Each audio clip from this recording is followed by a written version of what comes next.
The case with many of the lands that Sauron dominates beyond the traditional borders of the Western Kingdoms of Middle-earth have a lot in common in the sense that much is left up to the imagination with regards to their lore, although perhaps among these kingdoms the Southrons of the Haradrim are the ones that we get the most of in Tolkien's lore, at least in terms of descriptions and in terms of their presence, certainly in the movies with their very iconic confrontation with the Rohirrim in the shadow of Minas Tirith. But in regards to how they've actually worked over the course of Middle-earth's history, and in terms of particularly their more recent history where they've been very heavily dominated by Sauron, a lot is left for us to make up a decision on that. The Black Serpent imagery, it's very easy to consider that Sauron himself may have been the Black Serpent, but that of course, much with the rest of what we can talk about with regards to the Haradrim settlements of Far Harad, is left up really to the imagination. But one thing that we can talk about is how their armies work, and we do have a little glimpse of that from the movies, and much has been extrapolated out from that in every depiction really of the Haradrim in any of the games that Lord of the Rings concerns, and Third Age Reforged is no different. And the first, and one of the more obvious plus points to playing as Harad, is your armour-piercing presence on the field, and this could be extrapolated outwards to being simply aggressive-minded infantry, but pretty much all of their units that are focused around all-out attack also come with armour-piercing in for the bonus as well, and a lot of this is centred around their trollmen infantry, but also armour-piercing cavalry. A lot of their melee-based cavalry are lances, which always helps, and also certain monstrous units, which we'll get onto in just a moment, also come with just a straight up heavy attack, but of course it's armour piercing as well. But even when you go down into the depths of their roster really, even some of their basic Southron units do come with that armour piercing edge to them, which helps differentiate them a little bit in comparison to many of the slightly more sturdy units that you might get from the Western Kingdoms that they face off against. Gondor in particular, of course, share actually a land border with Harad. The second thing to note is that Harad are one of the best factions in the game when it comes to throwing projectiles. Much like when we recently talked about the Rohirrim, throwing projectiles are a big part of what Harad do, and certainly in terms of damage it's a very important part of how they can make progress in sieges, and also how you can really punish the opposition on the open field. Again, their higher end trollmen throwing projectiles are extremely devastating in the right situations, but they have them across the board as well. They have assassin class units that throw daggers, they have basic javelin units, which of course can always build up a good amount of value very, very quickly, and they have mounted javelins as well to really help them stay competitive if they do have to get involved in a bit of a cavalry ground war. Though, perhaps one of the most obvious tools that they have if things come down to a mounted unit confrontation are the Mumakil, which I've given their own spot in terms of a strength. I did the same with the Stone Giant of Ered Luin, and I'll do the same with the Mumakil as well. The Mumakil haven't really changed in terms of function across the entirety of Third Age and all of its variants, but in terms of effectiveness they have changed quite a bit, and this new recent update has been kind to the Mumakil, because in the last version of the game they were a little bit too easy to counteract, and they still have the same counters to them, but in general they are sturdier, easier to use, and as a result Harad do have a very dangerous unit indeed, and their model count is far smaller than the Beasts of Gorgoroth from their overlords in Mordor, but the three of them together, if you can control them well, especially on the open field, you can really cause a huge amount of havoc. There is also the slightly underrated, I think, feature of the fact that all of the archers on the tops of the Mumakil will be dishing out just little bits of damage all throughout the time that they are alive as well, and there are a fair number of them, which does differentiate them again from the Beasts of Gorgoroth who use javelins. But just in general, if you keep the Mumakil moving, if you commit them to a melee fight where they can use their devastating splash attack at the right time, that can be the difference between victory and defeat on the open field as Harad, if you decide to bring them, because they are of course very expensive and a real totem around which you can build their army. So they're not without their risks, certainly, but I definitely think that the changes to them in this version of the game have made them far more competitive than they were, and you need them as Harad really. They are the most iconic part of the Haradrim roster. But Harad, as with every faction in the game, are not without their downsides, and The most obvious one is lower defense, and this is lower defense across the board. They're not completely without units that are a little bit more sturdy. The mainline infantry unit they have in the Serpent Guard are not as bulky as their contemporaries from the Western Kingdoms, but they're certainly not poor in terms of their defensive abilities, and just in general, when you get up to the higher tiers, you are going to get into having multiple hit points on units like the Trollmen, which are a step below standard bodyguards, so you won't be paying the huge premium on them. But the fact remains that HARAD don't really put a huge amount of emphasis on either armour or melee defence. All of that armour-piercing and aggressive infantry does come at the cost of having higher melee defence, so they trade that little offensive edge for having lower defensive stats. And also across the board, really, for the most part, they aren't going to have the heaviest armour either. The standard Muhards at the lower end of their faction have virtually no armour. The Southrons come equipped with sort of wicker and wood armour, which is obviously nowhere near as sturdy as the steel that they're facing off against when they fight the Gondorians. And even when you get up to the higher levels, I mean, the Trollmen really do get by on the fact that they are sort of giant half-troll men, which can sort of take blows with their skin more than anything else. Again, they're not completely without units that have decent medium armour in the shape of the Serpent Guard and the mounted equivalents, but if it does come down to a ground war, that can be a problem, and that can be a problem when it comes to skirmishing as well. They do have some options in that regard at long range, but it's not their modus operandi. There are many factions in the game which are going to be able to outperform them at long range. Another area where they lack a little bit perhaps are dedicated melee cavalry units. All of their dedicated up-close cavalry units are Lancers, the standard Serpent Guard, and the bodyguard equivalent in the Black Serpents. So they do lack a little bit. They do have access to mounted javelin cavalry, and also they have access to another camel unit which are horse archers, which can be decent, but it's more of something to help level the playing field a little bit. If you do get involved in a cavalry fight, you can try and smash it to bits with the Mumakil, which is definitely something that is possible to do, but you need to rely on the fact that the RNG of their big splash attack will come down at the right time. You can also move through and disrupt formations like that, but ultimately, if you're going to get involved in that sort of fight, it needs to be nearby to your infantry units and your throwing projectiles to help make up for the fact that all of your units are somewhat squishy and many of them don't have an anti-cavalry bonus. So if you can force HARAD into a full-on melee cavalry engagement, they will struggle a little bit in that regard. And finally, we have touched on it briefly, but heavy skirmishers, they really only have access to one unit of skirmishers, which is designed primarily in a defensive manner, which means if you do get forced onto the back foot and you need to wall up a defence of some sort and you need to start trading with the enemy, you really have one option in that regard. Even all of their javelins and throwing projectile units, they're all relatively lightly armoured and relatively easy for enemy projectiles to start picking off if you get boxed into a corner. And again, that's why momentum is quite important for factions like this. HARAD need to have the wind in their sails, need to be taking the front foot. If you find yourself on the open field, it's 9 times out of 10 going to be in your best interest to be a little bit more aggressive and to take the fight to the enemy, even against other factions that are intended to be a little bit more aggressive. They can find they've bitten off a little bit more than they can chew with HARAD when it comes to their, how aggressive and how damaging HARAD can be. But if you do get forced onto the back foot and it's not it's not always your choice what you do on the battlefield, especially on the open field when things are a little bit more fast and furious, the lack of heavy skirmishers can be a little bit of a problem there, because it gives you less of an ability to dig in than many other forces. Even among the evil men, HARAD are a little bit lightweight in this regard. So yeah, that's really a brief overview of what HARAD have going on from there, but let's take a look at their roster up close and we can see all of this visualised a little bit better on the grassy plain. So when it comes to HARAD, we will have to split things between their infantry and their foot skirmishers and their cavalry and their artillery, because there's just not enough room to fit everything in when you factor in the armour upgrades and everything else, but that's fine. It's a sign that HARAD have got a fairly large roster, especially by the standards of the game at the moment, where many of the rosters have been trimmed down a little bit, and HARAD are no different. There are a couple of units that they used to have that they no longer, but many of those were redundant. Things have also been switched around a little bit in terms of the tier of various units and what you can expect from them, but for the most part it's as you were with them.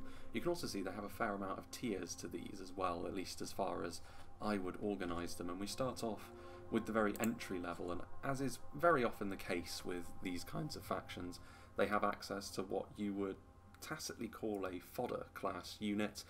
Not quite so much as the only 100 gold that you would spend on the equivalent for an orcish unit of fodder, but very much in line with the likes of Dunland and a few other factions as well. The Haradrim Spearmen, only 200 gold, and when you pay that much, especially for a unit with over 250 men in it, you can expect to have relatively low stats, and that's exactly what you can see from them. I mean, the attack of 4 is slightly higher than equivalent units from other factions, stuff like the Orc Fodder, of course, very, very low indeed.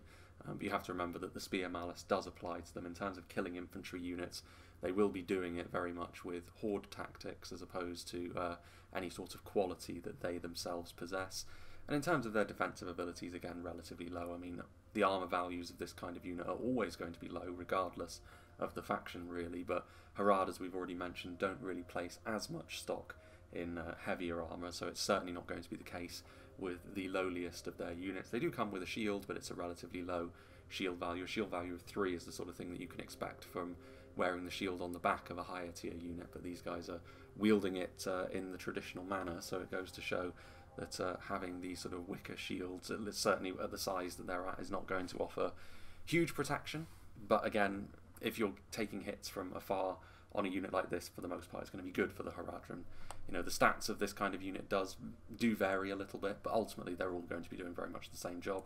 The fact they can do Skiltron formation is an interesting little thing that you can employ, but that's more going to be the case, I think, in a siege where you're trying to cover a couple of angles and utilise them as well as you can. But certainly not an impressive unit in terms of what they offer you. But this kind of unit can be very key as you play as a faction like this, which needs to lean on their numbers somewhat. Now then, moving up a tier, we have one of the Muhard units that HARAD have access to. They used to have a line infantry version, but that was, again, one of the redundant units that was removed. The Muhard Berserkers, on the other hand, fill the role of relatively cheap entry-level shock infantry, and they, of course, have that effectiveness against armour. Those bone clubs of theirs are going to be dealing crunching blows, and attack of 11, charge bonus of 15, fairly typical for what you can expect from a unit like this with this kind of cost. And they come with all the same sort of weaknesses that we've seen from this kind of unit already, in the sense that their defensive values are very low, even lower than the likes of like the Riddermark Axeman from Rohan, for example, because they have next to no armour, an armour value of only 3, plenty of sort of bare flesh that enemy units can aim for when it comes to fighting off against a unit like this, but it does just add to that aggressive nature that HARAD have. When you have a unit of over 200 that come with a fairly hefty armour-piercing attack, it's exactly the sort of unit which can net a good amount of value pretty quickly. Obviously, if they're left to their own devices without any sort of support, they will evaporate fast, but if you can use them as part of a combined arms system, then they can be used to good effect. Low defensive skill as well, of course, means that they are very much going to fall away quickly if used incorrectly, even if they're used correctly, in fact. Now then, moving along, we have, for a recruitment cost of 600, another unit of spears, the Southron Warband. However, what sets these guys apart, I mean, their stats are not particularly fantastic, especially when you compare them to units from other factions. I mean, they're sort of average in terms of numbers, even among the Western Kingdoms. Having a unit of basic spears with 160 men in the unit is fairly typical, but of course HARAD come with all of the downsides that you would expect. Again, wooden and wicker armour is not the same as iron and steel, so their defensive values suffer as a result of that.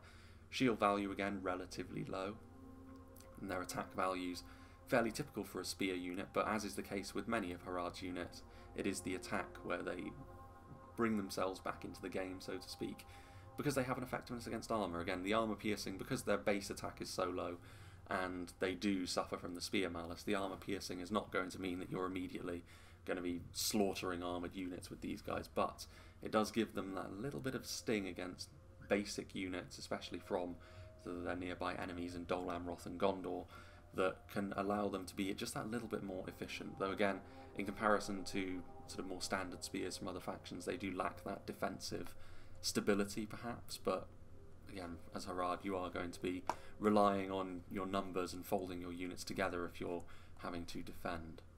Now then, as a polearm unit goes, they do have access to the Southron Pikemen. And much in the same vein, the armour piercing that these guys have is shared only with one of the very best units of pikes in the game from Khazad-dûm. The main problem with the Southron pikemen, as we've seen several times, is the fact that their stats are low, even among pikes. It means that if their formation gets broken, if they are left unsupported, they are going to fall apart very, very quickly, and they are going to be one of the first ports of call for enemy archers and other skirmishers to try and bring down, because it just gives you that little bit more range in melee fights. It can make it so that your lower defensive values on the whole are less exploitable if your Southron pikemen are in a good position in melee. So if the enemy can take them away from you, they will. But again, an attack of 6, but with that armour piercing, again against the right kinds of units, it's a low attack score, but just giving that little bit extra damage against the right kinds of foes will be really useful in certain situations. And if you are on the defence as HARAD in a siege, then the Southron pikemen are going to be one of your best methods for really clogging up those choke points and keeping the enemy bottled up, as is the case with most phalanx units. But you know, for HARAD you are going to need that, because your basic infantry will not have the same solidity as many of your opponents. 600 relatively low as well, but again, they have some pretty clear upsides, but also very often we've seen in the past that if they do get their formation buckled, they do struggle. So it's one of those units that you do have to babysit a little bit, but they can really punch above their weight, as is the case with most pikes, but perhaps them more so than most because of that armour piercing. Now then, weirdly, only 550 for the dismounted Serpent Guard. They have been changed around a little bit. They used to be a little bit more similar, I think, to what we would have seen from the Westmark infantry, but they've been made a little bit more numerous. The stats are a little lower than they used to be, I believe, but the added numbers means that overall I think they're actually a more effective unit than they used to be, and really key, I think, for HARAD, because if there is a unit that you're going to be falling back upon to try and hold the line, try and be that more traditional defensive force, you're going to have to use the dismounted Serpent Guard in a big way. Now, in comparison to the Western Kingdoms, again, the armour scores are a little lower, although the defensive skill is reasonably high attacking score as well with those curved blades. I mean, in general, these stats, especially when you consider the numbers and the cost, are pretty damn good. And as if that wasn't enough, they are one of the units as well that you can upgrade the armour of, giving that extra armour score, bringing them a little bit closer, more into line with some of the forces that they're likely to be facing off against. Of course, many of the Western Kingdoms also have a line infantry unit that fields around 200 men, so it is very much the equivalent. And like I said, if you do need a bit more heavy metal on the front line, if you need more of a solid force, the dismounted Serpent Guard are pretty much your go-to, at least with regards to being more traditionally defensive in nature. And like I said, I mean, that's a relatively low cost for a unit that does have a good amount bound up in it. Nothing special about them by any means, but you don't necessarily expect that from your basic line infantry. The fact you can upgrade the armour as well just makes up for one of HARAD's general weaknesses across the rest of the faction as well. Now then, I was debating whether or not to put these guys in the skirmisher section, but the Hashari are very much a hybrid unit. All of the assassin class units are hybrid units, really, and they're peculiar in the way that they work, assassins. They are difficult to utilise, but if you can use them well, you can see just based on some of the very high stats they have in certain areas, they can be really damn effective. And again, melee attack of 14 and a total defense of 22, which is almost entirely bound up in defensive skill. So they are difficult to kill in a 1v1 situation. I mean, these are the sorts of stats which upper-end elven units would not necessarily be too ashamed to display. The main difference, of course, being is that they have some very clear weaknesses in melee, mainly being the armour. If they do get isolated by longer range skirmishers than themselves, they're in for a bad day. They can hide anywhere, as most assassin, or all assassin class units can, so they can avoid getting involved in that sort of thing as long as they can remain hidden. But if they do get isolated in that regard, they're in trouble. There's only 133 of them, so the DPS on the throwing knives that they use is limited a little bit by the numbers that are within, but still, good amount of damage can be done if you can set things up just so.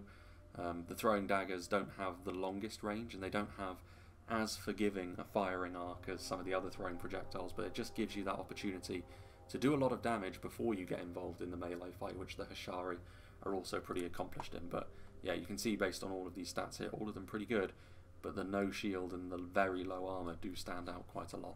That's true of all assassins really, though, not just the Hashari.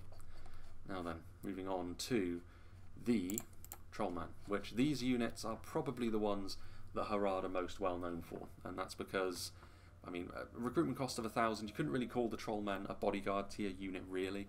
They fall more into line with the Berserker class units from other factions, albeit the fact that they wield a shield does differentiate them a bit, because it does mean that they do have a slight defense against arrows. Obviously the armor is still very low, as I'm sure that you would easily be able to tell just by looking at them. They inspire nearby troops, they frighten nearby enemy infantry. It's pretty much the hallmark of a unit that's higher up the tier list when you start seeing stuff like that. And inspiration of nearby units is important for HARAD as an evil men faction that's more numbers based. You do need to keep those numbers pointing in the right direction, and inspiration units are one of the main ways that you can do that. The Trollmen are always going to be fighting on the front line as well, where the action is at its thickest. Good attack, fantastic armor piercing damage, of course. You know, it's the sort of unit which many of the more armor heavy factions are going to be rightfully worried about facing. You know that HARAD are going to bring that armor piercing damage, and their Trollmen units really are the epicenter of that, certainly when it comes to fighting in those melee slogs. As with most of these kinds of units though, once that hit point is expended, they will fall away pretty quickly, because they don't have the highest defensive skill. I mean, it's decent, 10, but for a unit of this cost you would typically be seeing something a little bit more. And yeah, like the armor score is obviously very, very low. However, they also have the stronger version, the bodyguard infantry unit of HARAD, the champions of Neferat. Very, very strong, of course, when you consider, you know, again, the armor scores are not particularly high for a bodyguard tier unit. 6 is very low for a unit that costs 1,300, but they do have a couple of other things going for them. The defensive skill is decent for an armor piercing unit, massive attack of 23, charge bonus of 15, again, inspiration, fear, all of that good stuff, the effectiveness against armor. But what really stands out, of course, is the fact they have a 3rd hit point. Now, this means that they will keep fighting for longer. They still kind of have the same weaknesses as the Trollmen, they're just a stronger variant of them. Very, very dangerous though. Among all of the armor-piercing shock infantry units in the game, the champions of Neferat are one of the very best, and very much the crown jewel of the Haradrim infantry.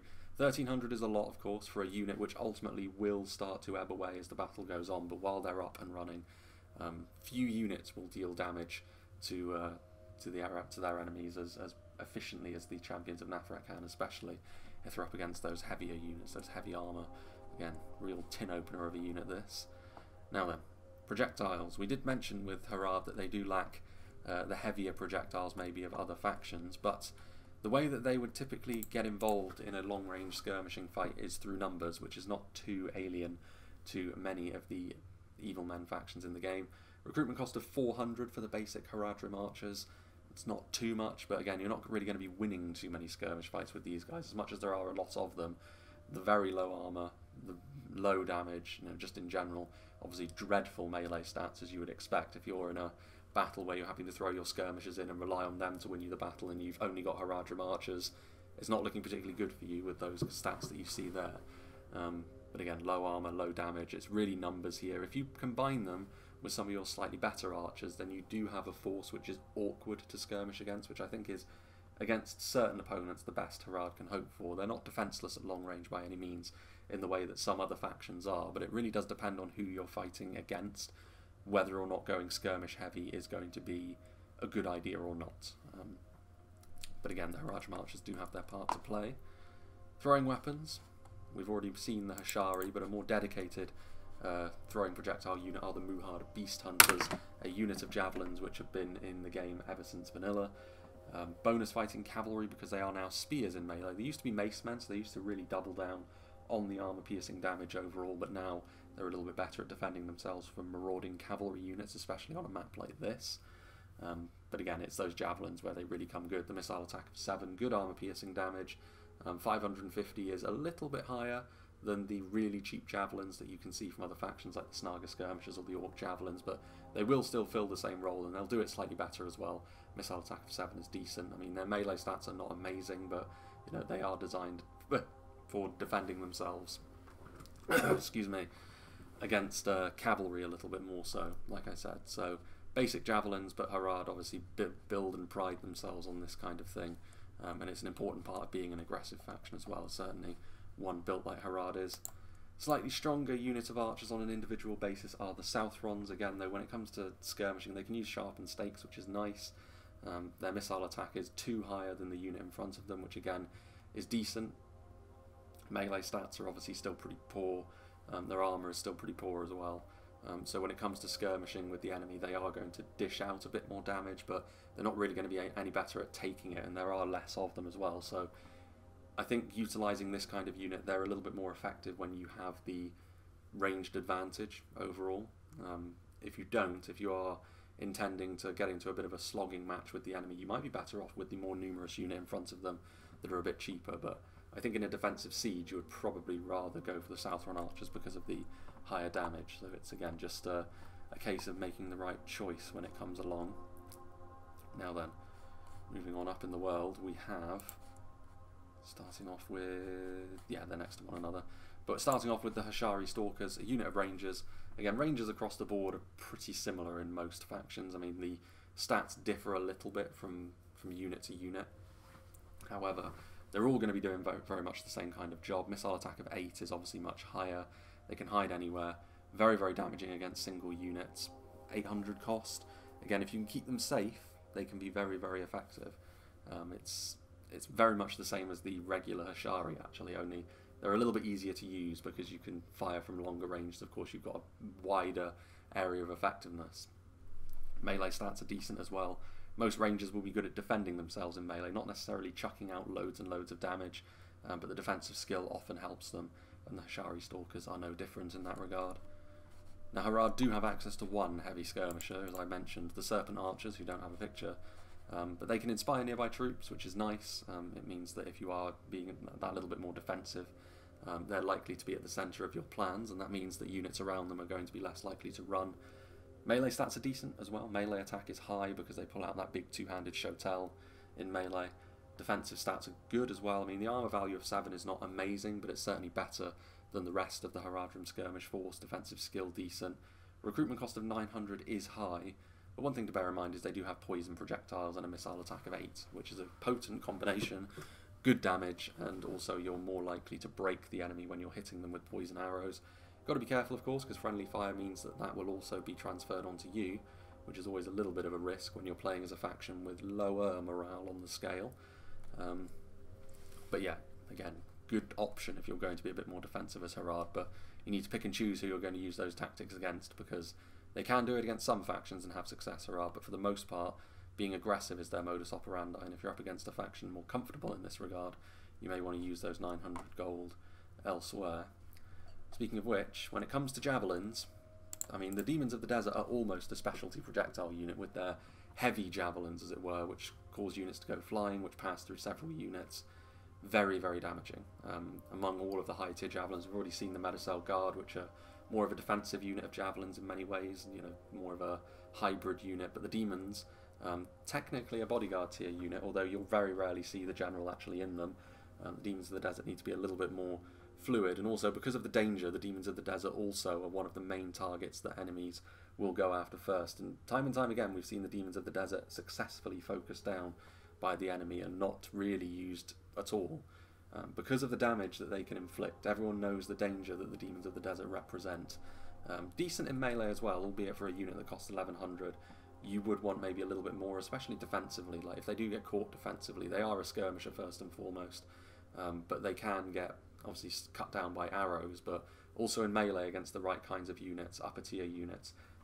They can dish out a bit of damage before they fall, but they will fall pretty quickly. They are the sort of the squishiest of all the Trollmen variants, I guess. But yeah, very, very dangerous projectiles. I mean, anyone who's seen them used knows what they can do. They can be every bit as devastating if given the room as a unit like the Witchers or the Iron Watch, but they are a little bit more difficult to use than those units there. But it's a very potent weapon that HARAD have at their disposal, especially in a siege if you don't see them coming. So, we'll move on now to have a look at the cavalry and the artillery, a smaller section of the army to be sure, but also one of the most significant. The mists descend on the reload, and as you can see, obviously less units here, but not enough that I could fit them all in to one battle map. And they have got a decent amount of variety in terms of their mounted units. Obviously one stands out above the rest in terms of their presence on the field, but they do have a good mix. I mean, there's no cavalry situation where HARAD will have absolutely no option in the face of their enemy.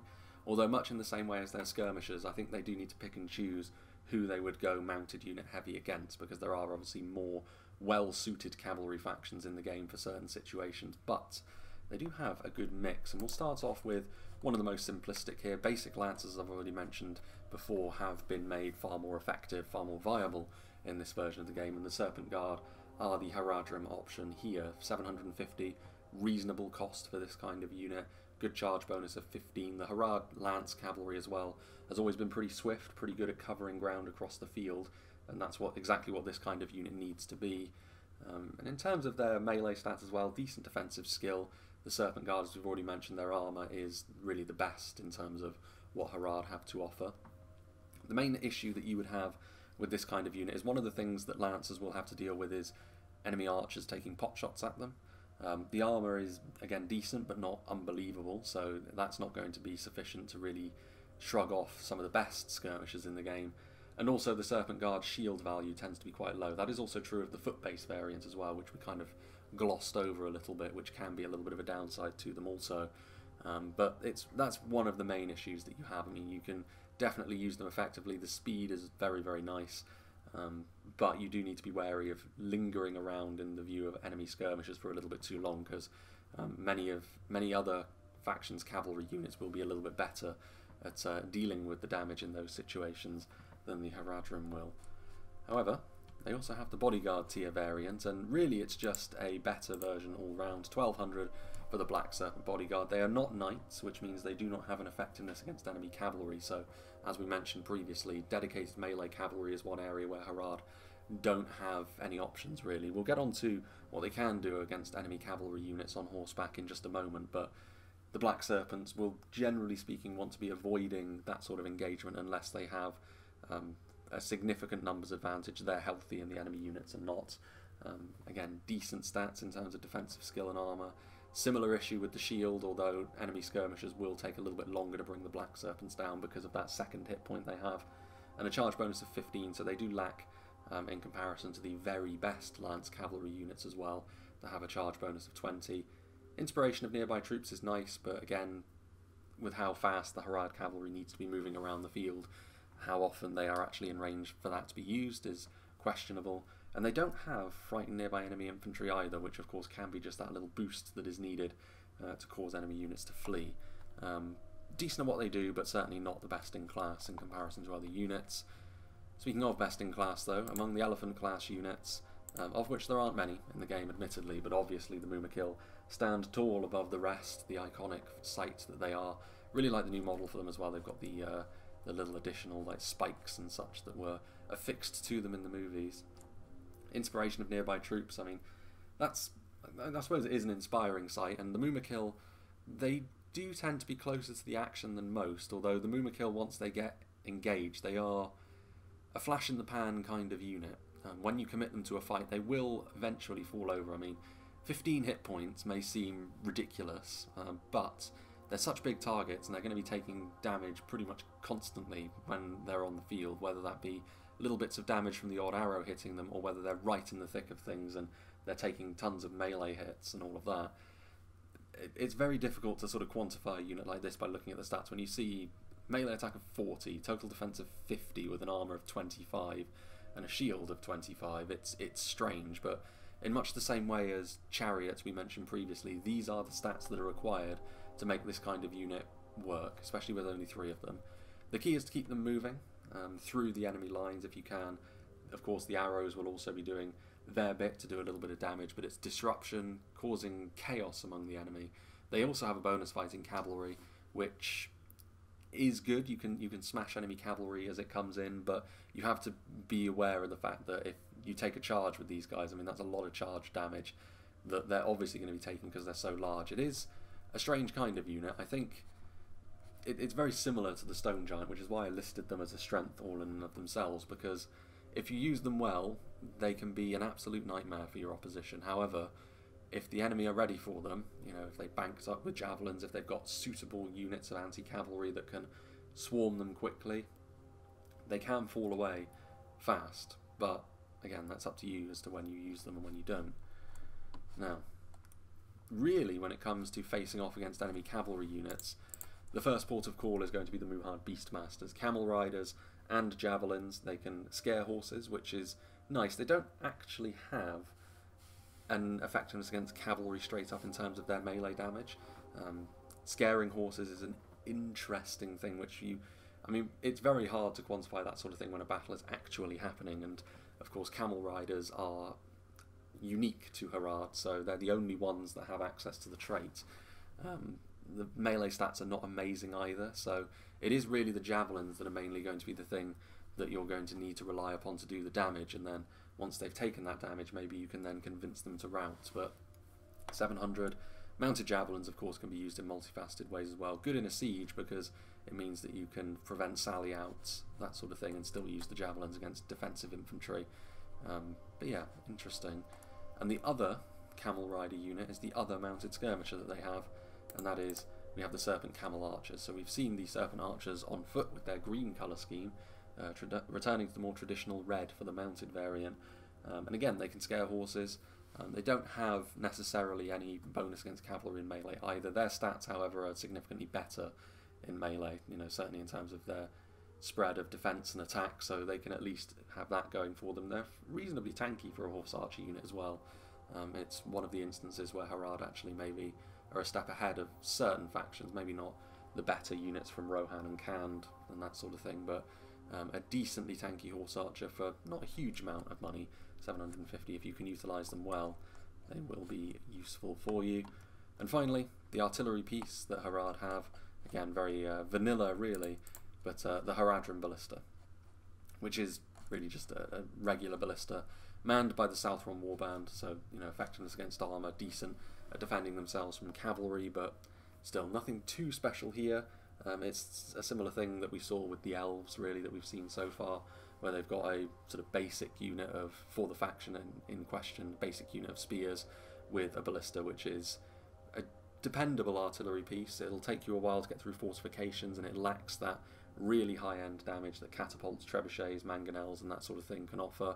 But it is a little bit easier to use, and also you're more likely to be able to utilise it well on the open field. Albeit 1,000 is a lot, many other forces can justify it by having a reasonably strong unit of infantry in for the deal, but HARAD don't really have that with the Southron warband. But yeah, so there we have it. That is HARAD, certainly a faction which will favour you if you are an aggressive player, both in sieges and on the open field. Obviously the Mumakil stand out in their roster somewhat as well. Plenty of armour-piercing damage. And just in general, they tend to have interesting dynamics with the enemy forces that they fight, just based on their own strengths and weaknesses and how they mesh with the others, because they tend to be quite strong against a lot of factions, but also simultaneously weak against them. Gondor is an obvious one. And speaking of which, the next faction that I think we'll look at is another force which falls into that sort of mould as well. Very close to HARAD. I think we're going to do a geographic link here, because a force that they will have encountered on the battlefield many a time will be the ones just up the coast from them in Dol Amroth. So that'll be who we take a look at next time. So I hope you enjoyed this, and I hope you'll join me for that.